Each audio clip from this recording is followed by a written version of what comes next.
আপনারা দেখছেন ২১শে টেলিভিশন। প্রথমবারের মতো টি-20তে নিউজিল্যান্ডকে হারালো বাংলাদেশ। ৬০ রানে লজ্জায় ডুবল কিউরা। জাতির পিতার খুনিদের দূতাবাসে চাকরি দেন জিয়া, সংসদে বসান খালেদা, বললেন প্রধানমন্ত্রী। স্কুল শিক্ষার্থীদের টিকার বিষয়ে শীঘ্রই সিদ্ধান্ত, এসেছে ফাইজারের আরো ১০ লাখ ভ্যাকসিন। জাল টাকার মামলায় অবসরপ্রাপ্ত সেনা কর্মকর্তা শহীদ ও স্ত্রী ফারজানার জেল, জঙ্গি সম্পৃক্ততার তদন্ত চলছে। জামিনে মুক্ত পরিমণি, কাশিমপুরে ভক্তদের ভিড়, তৃতীয় দফা রিমান্ড, ক্ষমতার অপব্যবহার মন্তব্য হাইকোর্টে।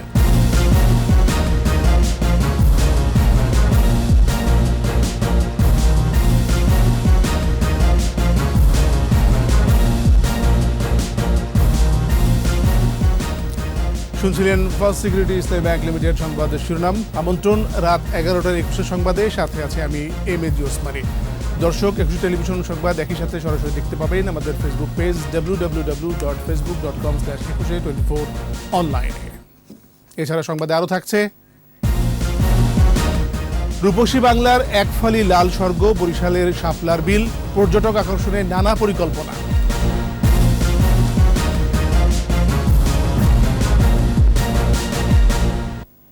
জাতির পিতার খুনিদের জিয়াউর রহমান দূতাবাসে চাকরি দিয়ে পুরস্কৃত করেছিলেন, আর তার স্ত্রী খালেদা জিয়া এক ধাপ এগিয়ে খুনি রশিদকে সংসদের বিরোধী দলের নেতা বানিয়েছিলেন বলে মন্তব্য করেছেন প্রধানমন্ত্রী শেখ হাসিনা।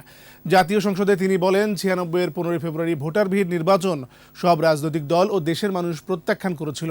সেই নির্বাচনে খালেদা জিয়া বঙ্গবন্ধুর খুনি অবসরপ্রাপ্ত কর্নেল রশিদকে এমপি করে বিরোধী দলের নেতা বানিয়েছিল। বিস্তারিত আকবর হোসেন সুমনের রিপোর্টে।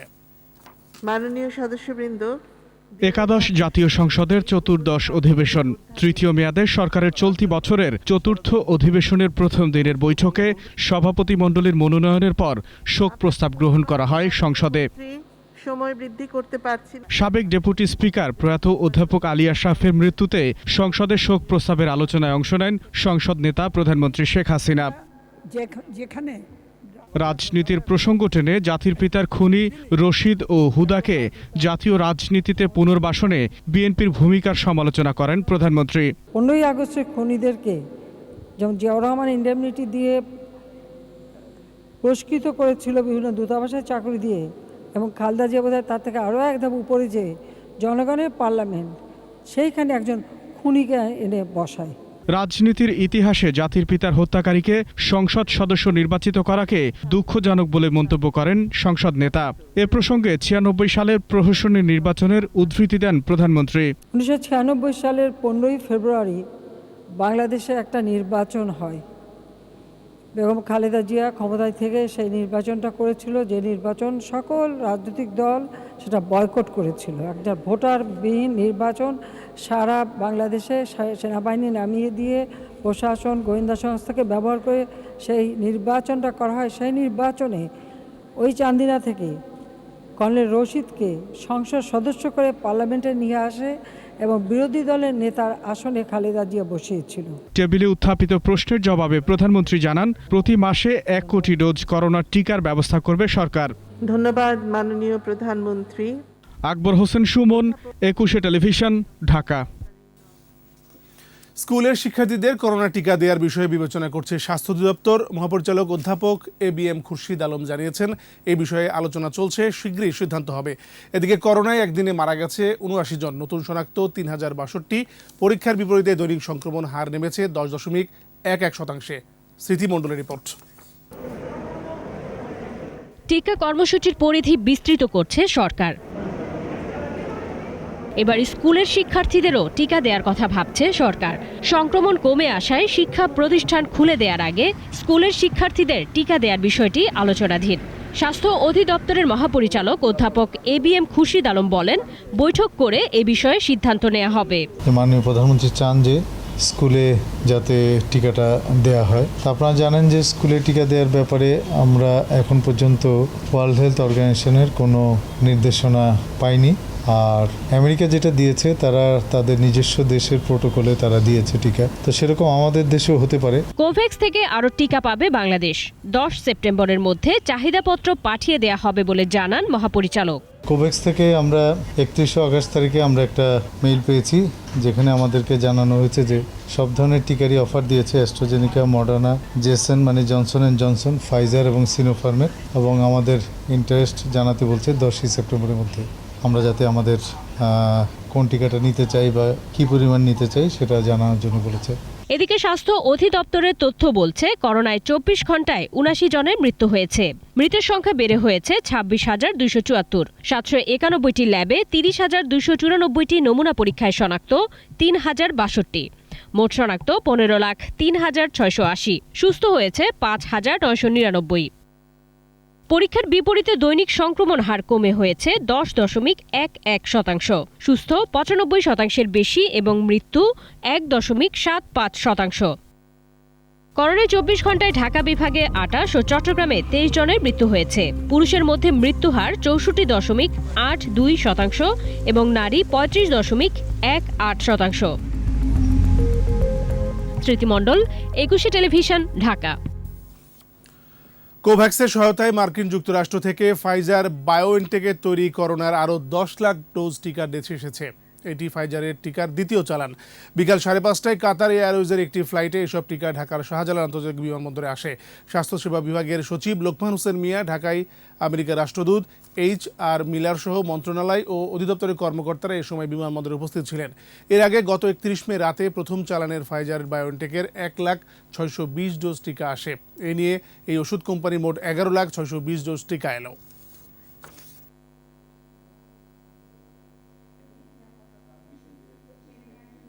The United States has now provided, at no cost, a total of 6.5 million doses of COVID-19 vaccine to date. It will not be the last such gift. We expect further vaccine arrivals soon. আজকে আমরা Pfizer receive করলাম 10 লাখ। আমরা আশা করি এই মাসের ভিতরে বাকি আরো অবশিষ্ট 50 lakh, total 60 lakh dose Pfizer আমরা পাবো। জাল টাকা রাখার দায়ে বিশেষ ক্ষমতা আইনের মামলায় সেনাবাহিনীর অবসরপ্রাপ্ত লেফটেন্যান্ট কর্নেল শহীদুদ্দিন খান ও স্ত্রী ফারজানা আঞ্জুমকে 10 বছরের কারাদণ্ড দিয়েছেন আদালত। ঢাকার অষ্টম অতিরিক্ত মহানগর দায়রা জজ সৈয়দা হাফসা ঝুমা এই রায় ঘোষণা করেন। খালাস পেয়েছেন অপর 2 আসামি।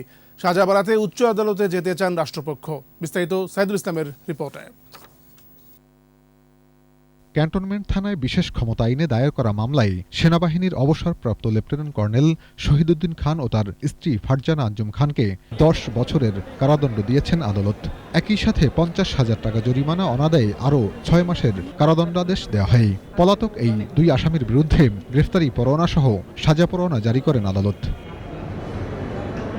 রাষ্ট্রপক্ষের আইনজীবী জানান, আগের একটি অস্ত্র মামলায় তার যাবজ্জীবন কারাদণ্ড হয়েছে। জঙ্গি সম্পৃক্ততা সহ আসামির বিরুদ্ধে বিভিন্ন অভিযোগ আছে বলে জানান রাষ্ট্রপক্ষের আইনজীবী।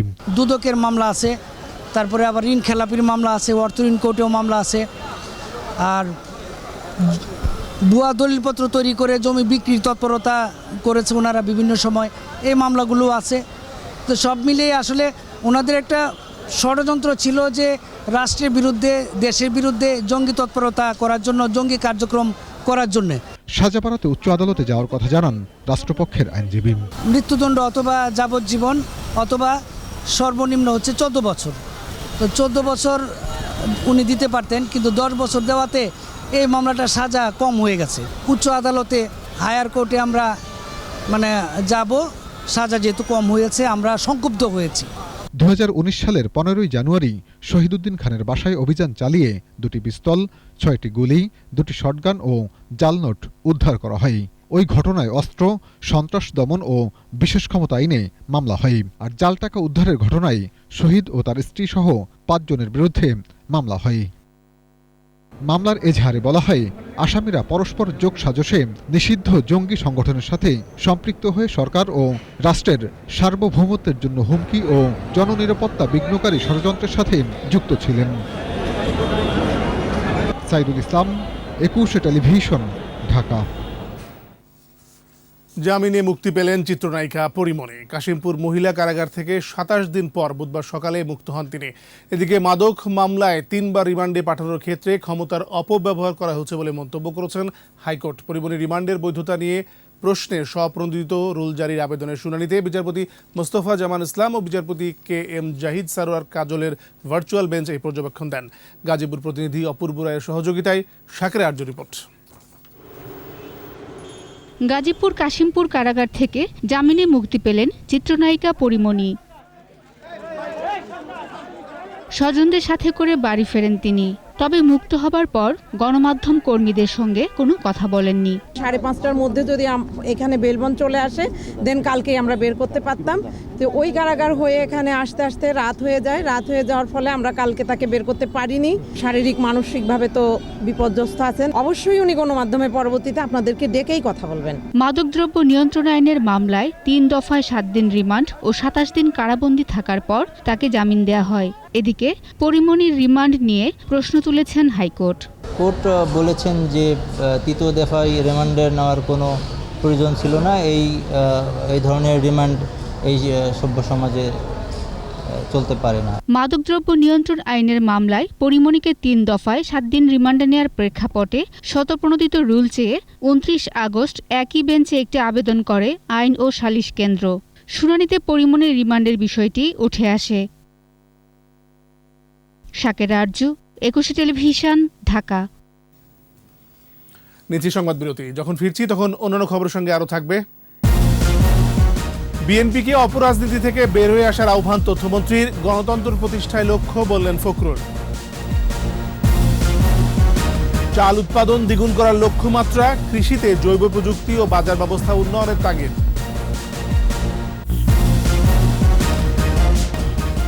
খবর আমন্ত্রণ রাত 11টার 21 সংবাদে। বিএনপিকে অপরাজনীতি থেকে বের হয়ে আসার আহ্বান জানিয়েছেন তথ্য ও সম্প্রচার মন্ত্রী ডক্টর হাসান মাহমুদ। সকালে ঢাকা রিপোর্টার্স ইউনিটিতে ক্র্যাব নিউজ বিডি অনলাইন পোর্টালের উদ্বোধন অনুষ্ঠানে তিনি কথা বলেন। বিএনপিকে প্রতিষ্ঠা বার্ষিকীতে অভিনন্দন জানিয়ে জঙ্গি পৃষ্ঠপোষকতা ও আগুন সন্ত্রাস বন্ধ করার আহ্বান জানান মন্ত্রী। এছাড়া আইপি প্রসঙ্গে তথ্যমন্ত্রী বলেন, নিবন্ধন শুরু হলে অবৈধ আইপিটিভি বন্ধ করে দেওয়া হবে।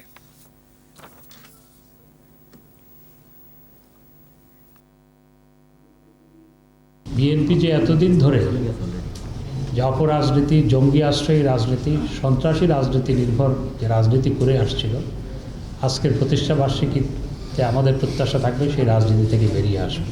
বিএনপি সুষ্ঠু দ্বারা রাজনীতিতে ফিরে আসবে, তাহলে রাজনীতি এবং দেশ উপকৃত হবে। গণতন্ত্র প্রতিষ্ঠা এবং খালেদা জিয়ার মুক্তি বিএনপির প্রধান লক্ষ্য বলে মন্তব্য করেছেন দলটির মহাসচিব মির্জা ফখরুল ইসলাম আলমগীর। বিএনপির 43তম প্রতিষ্ঠা বার্ষিকী উপলক্ষে দলের প্রতিষ্ঠাতা জিয়াউর রহমানের সমাধিতে ফুল দিয়ে শ্রদ্ধা নিবেদন শেষে ফখরুল বলেন, যে লক্ষ্যে দেশ স্বাধীন করা হয়েছিল তা পূরণ হয়নি। দেশে গণতন্ত্র ফিরিয়ে আনতে নির্দলীয় সরকারের অধীনে নির্বাচনেরও দাবি জানান বিএনপি মহাসচিব। জিয়াউর রহমানের কবর নিয়ে রাজনীতি না করারও আহ্বান জানান মির্জা ফখরুল।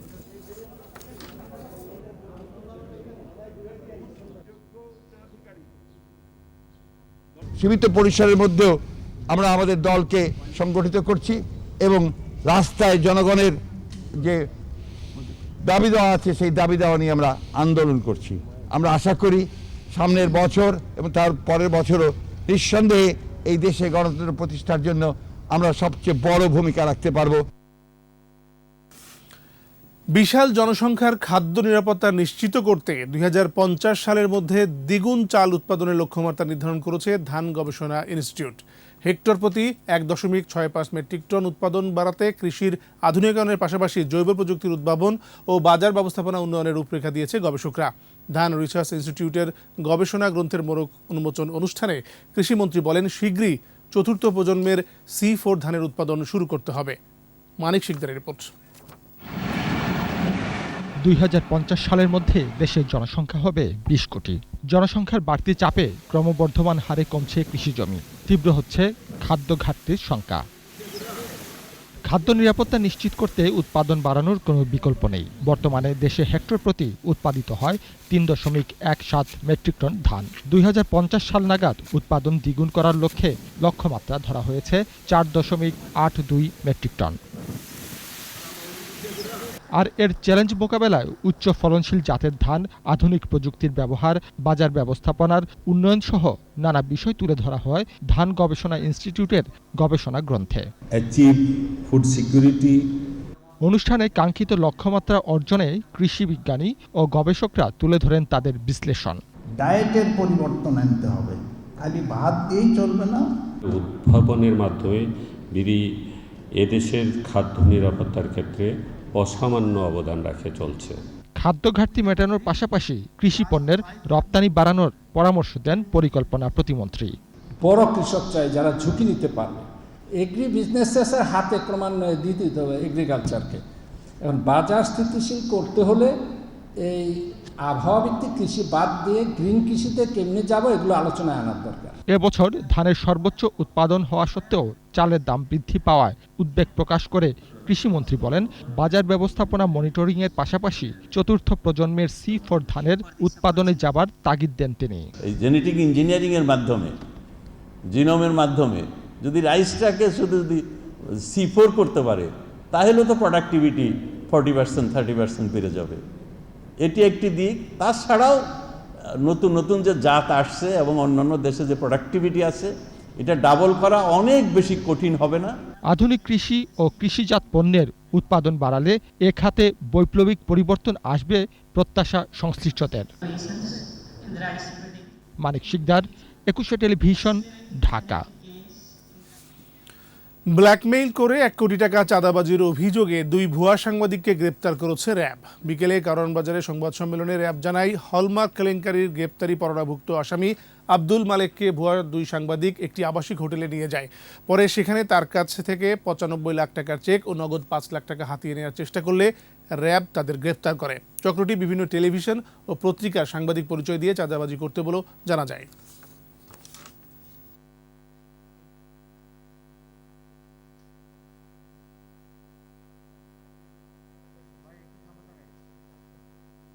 এই ঘটনার সাথে সংশ্লিষ্ট জনাব মোহাম্মদ ইকবাল হোসেন ও তার সহযোগী মোহাম্মদ আমিরুল ইসলামকে গ্রেফতার করে। 2টি ব্যাংক থেকে 45 লক্ষ টাকা এবং 50 লক্ষ টাকার চেক এবং নগদ 5 লক্ষ টাকা সহ অন্যান্য সরঞ্জামাদি উদ্ধার করে। ভুয়া অনুমোদনের মাধ্যমে করোনা টেস্টের নামে কোটি কোটি টাকা হাতিয়ে নেওয়া চক্রে 3 সদস্যকে গ্রেপ্তার করেছে মহানগর গোয়েন্দা পুলিশ। দুপুরে ডিএমপি মিডিয়া সেন্টারে সংবাদ সম্মেলনে গোয়েন্দা পুলিশের যুগ্ম কমিশনার হারুনুর রশিদ বলেন, এই চক্রটি শহীদ সৈয়দ নজরুল ইসলাম সরণিতে অফিস খুলে টিকেএস নামে স্বাস্থ্য ও পরিবার কল্যাণ মন্ত্রণালয়ে আবেদন করে, কিন্তু অনুমোদন পাবে না জেনে সিল জাল করে কার্যক্রম শুরু করে। চক্রটি ঢাকা ও ঝালকাঠি সহ সারা দেশে বিভিন্ন পদে লোক নিয়োগ দিয়ে প্রায় 5 কোটি টাকা হাতিয়ে নেয়।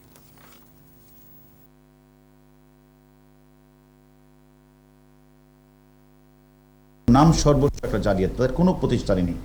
তারা গ্রেপ্তার হয়েছে, তারা স্বীকার করেছে, তাদের সাথে আরও কিছু লোকের সংযোগ আছে, সেটা আমরা তারা বলেছে, আমরা তাদেরও গ্রেপ্তার করার চেষ্টা করছি। এখান থেকে প্রায় সব কিছু মিলে প্রায় 5-7 কোটি টাকা তারা হাতিয়ে নেয়, তাদের একটা চক্রান্ত ছিল।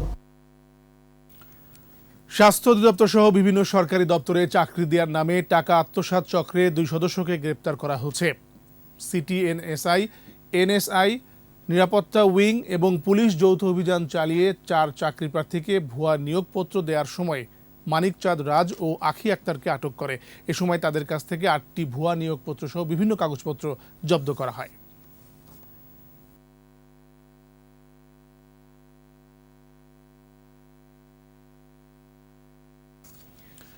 ট্যানারির বর্জ্যে বিপর্যয়ের মুখে ধলেশ্বর নদী।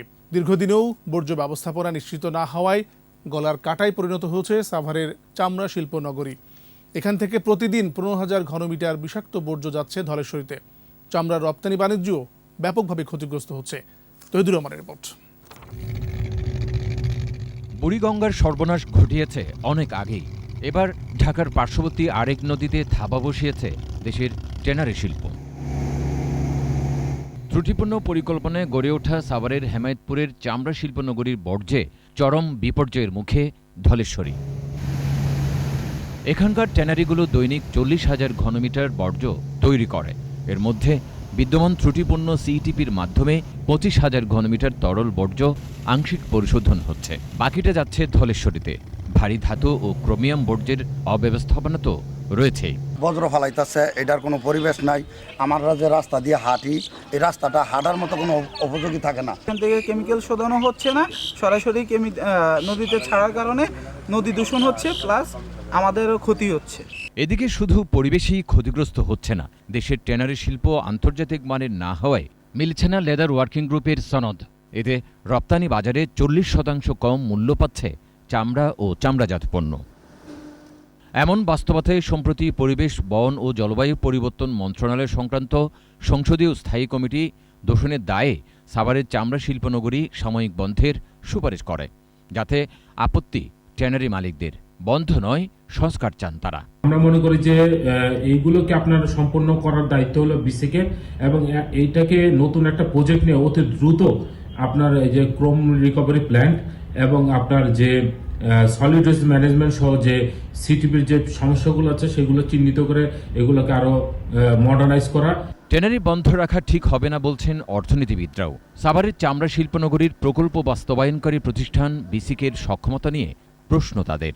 একেবারে বন্ধ করে দেওয়াটা বোধহয় মানে একটু বেশি অতিমাত্রায় একটা পদক্ষেপ হয়ে যাবে, কারণ ওখানে তো অনেক বিনিয়োগ হয়েছে। একটা সিটিপি চালানোর মতো সক্ষমতা বাংলাদেশের নাই, এটা বিশ্বাস করতে তো কষ্ট হয়। এখানে প্রাতিষ্ঠানিক দক্ষতার অভাবটাকেই তো আমার অ্যাড্রেস করতে হবে, কারণ সিটি এটা তো বিসিকের একটা প্রকল্প।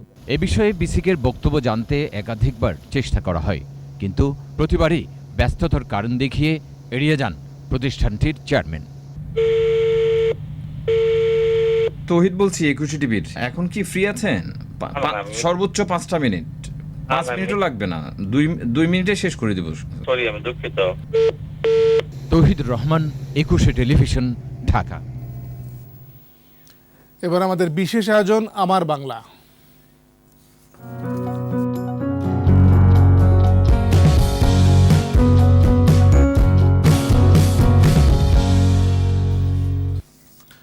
অপরূপ প্রকৃতির আনন্দধাম শাপলা বিল।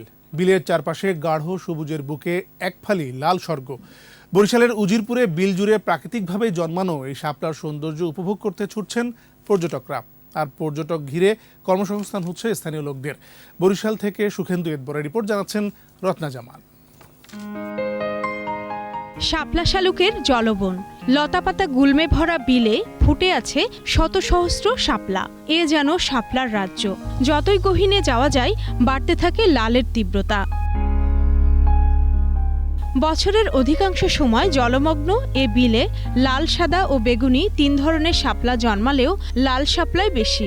রাতে ফোটা শাপলা ধীরে ধীরে বুজে যায় রোদে, তাই সূর্য প্রখর হওয়ার আগেই এর অপার সৌন্দর্য উপভোগের সময়। বরিশাল সদর থেকে 60 কিলোমিটার দূরে উজিরপুরে প্রাকৃতিকভাবে গড়ে ওঠা বিলের আকার প্রায় 200 একর। সেপ্টেম্বর ও অক্টোবর মাসে ফোটে লাল শাপলা। রূপসী বাংলার এই সৌন্দর্য মহিমা ছড়িয়ে পড়েছে দেশ দেশান্তরে। আমি গত বছর এসেছি, আমার অনেক ভালো লেগেছে, সেজন্য এবার আবার সবাইকে নিয়ে আসলাম। অনেক প্রশংসা শুনেছি এখানে, আমার রিলেটিভরা অনেক এসেছে, তা আমি এই ফার্স্ট এসেছি, তা আমার কাছে আসলে খুব ভালো লাগছে। বিলটা অনেক সুন্দর, আসছি সকালবেলা ঘুরতে, ভালোই লাগতেছে ফ্রেন্ডদের সাথে। বর্তমানে পরিবেশটা আস্তে আস্তে সুন্দর হচ্ছে, মনোরম হচ্ছে। এটা পর্যটন কেন্দ্র হিসাবে যদি নেয় তাহলে রাস্তাটা একটু মেরামত করা প্রয়োজন। পর্যটন মৌসুমে অনেকে আসেন এই সৌন্দর্য উপভোগ করতে। পর্যটন থেকে কর্মসংস্থানও হচ্ছে অনেকের। প্রাকৃতিকভাবে গড়ে ওঠায় শাপলা শালুকের এই জলবন জীববৈচিত্র্যের আধার। এছাড়া ঔষধি গুণ থাকায় শাপলা নিয়ে আগ্রহ রয়েছে গবেষকদের। 1.1 ভাগ আঁশ জাতীয় খাবার এবং বেশ খানিকটা জল, এবং এতে ক্যালসিয়াম রয়েছে 76 মিলিগ্রাম, যেটা প্রায় আলুর চেয়ে 7 গুণ বেশি। পর্যটক আকর্ষণে এরই মধ্যে শাপলা বিল নিয়ে নানামুখী কর্মপরিকল্পনা গ্রহণ করেছে উপজেলা প্রশাসন। পর্যটন কর্পোরেশন থেকে এখানে একটা রেস্ট হাউস করার জন্য ইতিমধ্যে বরাদ্দ দেওয়া হয়েছে। আমরা এটা টেন্ডার প্রক্রিয়াও সম্পন্ন করে ফেলেছি। প্রচুর বৃষ্টি হচ্ছে, যার জন্য কাজটা একটু থেমে আছে। আশা করি অচিরেই আমরা এই কাজটা শেষ করতে পারবো। তবে বিলের প্রাকৃতিক বৈশিষ্ট্য অক্ষুণ্ণ রাখতে প্লাস্টিক বর্জ্য ফেলা বন্ধ করা জরুরি বলে মনে করেন স্থানীয়রা। রত্না জামান, 21 টেলিভিশন। আবারও নিচ্ছি সংবাদ বিরতি। যখন ফিরছি তখন অন্যান্য খবরের সঙ্গে আরও থাকবে পদ্মা যমুনা সহ বাড়ছে প্রধান নদ নদীর পানি, নিম্নাঞ্চল প্লাবিত, তীব্র হচ্ছে ভাঙন।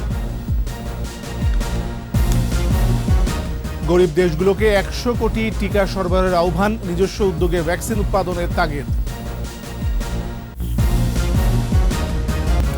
আমন্ত্রণ আবারও রাত 11টার 21 সংবাদ। পদ্মা যমুনা সহ দেশের প্রধান নদ নদীর পানি এখনও বাড়ছে, কোথাও কোথাও বিপদসীমার উপর দিয়ে বইছে পানি, ফলে প্লাবিত হচ্ছে নিম্নাঞ্চল, বেড়েছে নদী ভাঙন। 21-এর প্রতিনিধিদের সহায়তায় রত্না জামানের রিপোর্ট। টাঙ্গাইলের প্রধান প্রধান নদীর পানি বেড়েছে, এতে জেলার নিম্নাঞ্চল প্লাবিত হয়ে দুর্ভোগে রয়েছে মানুষ। রাজবাড়ীর গোয়ালন্দ পয়েন্টে পদ্মার পানি বিপদসীমার উপর দিয়ে প্রবাহিত হচ্ছে, এতে দুর্ভোগ বেড়েছে সদর, কালুখালী, গোয়ালন্দ ও পাংশা উপজেলার পরিবারগুলোর।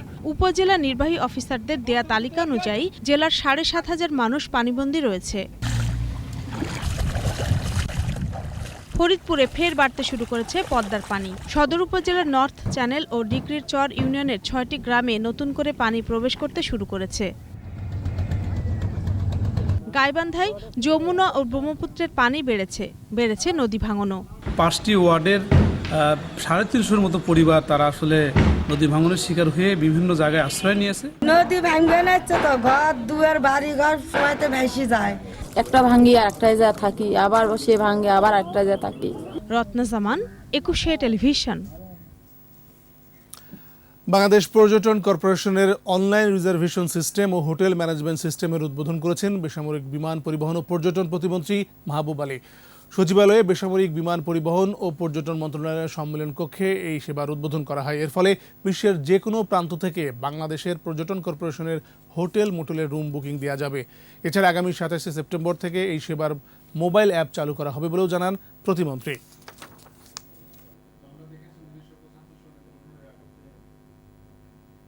পর্যটনকে সামনের দিকে আমরা অবশ্যই নিয়ে যাব, আপনারা আমাদের সহযোগিতা করবে। আর মোবাইল অ্যাপসের কথা বললেন, আমি আমার বক্তব্যের মধ্যেও বলছি মোবাইল অ্যাপসটা অল্প দিনের মধ্যেই এটা চালু হবে। হ্যাঁ, বিশ্ব পর্যটন দিবসে যে 27 তারিখের মধ্যে এটা চালু হবে। গ্রাহক সেবা নিশ্চিত করার লক্ষ্যে যে যে পদক্ষেপ নেওয়া দরকার আমরা কোনো পদক্ষেপ নিতে দ্বিধাবোধ করব না, এবং যে লক্ষ্য নিয়ে এই পর্যটন কর্পোরেশন তৈরি করা হয়েছিল বহির্বিশ্বের বাংলাদেশের ভাবমূর্তি উজ্জ্বল করার লক্ষ্যে, সেই লক্ষ্যকে আমরা কাঙ্ক্ষিত লক্ষ্যে পৌঁছার ক্ষেত্রে সমস্ত পদক্ষেপ আমরা গ্রহণ করব। এবার SIBL ব্যবসা বাণিজ্যের খবর।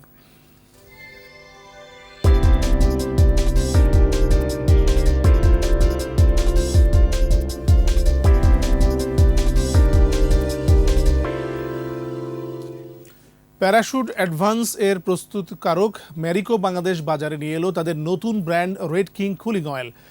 কুলিং ক্রিস্টাল সমৃদ্ধ পাওয়ার টিউবের কুলিং অয়েলটি কর্মজীবী পুরুষদের জন্য। তেলটি ব্যবহারের সময় একটি পাওয়ার টিউবের মধ্য দিয়ে যায় এবং এর কুলিং ক্রিস্টাল দেয় টেনশন মুক্ত প্রশান্তির ঘুম। আর সুগন্ধির নির্যাস সমৃদ্ধ তেলটি চিটচিটেও নয়।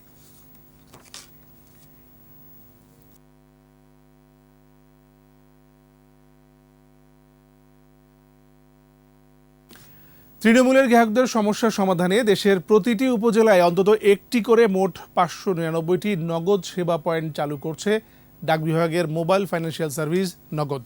চলতি বছর মার্চ মাসে 30টি পোস্ট অফিসের সেন্টারে নগদ সেবা পয়েন্ট স্থাপন করার মাধ্যমে কার্যক্রমটি শুরু হয়। সেবার এই নতুন দিগন্ত উন্মোচিত হওয়ায় পিন ভুলে যাওয়া, পিন বদল করতে না পারা সহ প্রয়োজনীয় সকল সার্ভিস গ্রাহক এখন সেবা পয়েন্ট থেকেই মেটাতে পারবেন। হাতের কাছে সেবা পয়েন্ট থাকায় গ্রাহকরা যে কোনো সমস্যায় নগদ কল সেন্টারে কল না করেও সেবা নিতে পারবেন। আর এরই সাথে শেষ করছি রাত 11টার 21 সংবাদ। যাবার আগে ফার্স্ট সিকিউরিটি ইসলামী ব্যাংক লিমিটেড সংবাদ শিরোনামগুলো আরও একবার। প্রথমবারের মতো টি-20তে নিউজিল্যান্ডকে হারালো বাংলাদেশ, 60 রানের লজ্জায় ডুবল কিউইরা। জাতির পিতার খুনিদের দূতাবাসে চাকরি দেন জিয়া, সংসদে বসান খালেদা, বললেন প্রধানমন্ত্রী। স্কুল শিক্ষার্থীদের টিকার বিষয়ে শীঘ্রই সিদ্ধান্ত, এসেছে ফাইজারের আরও 10 লাখ ভ্যাকসিন। জাল টাকার মামলায় অবসরপ্রাপ্ত সেনা কর্মকর্তা শহীদ ও স্ত্রী ফারজানার জেল, জঙ্গি সম্পৃক্ততার তদন্ত চলছে। জামিনে মুক্ত পরিমণি, কাশিমপুরে ভক্তদের ভিড়, তৃতীয় দফা রিমান্ড ক্ষমতার অপব্যবহার মন্তব্য হাইকোর্টের।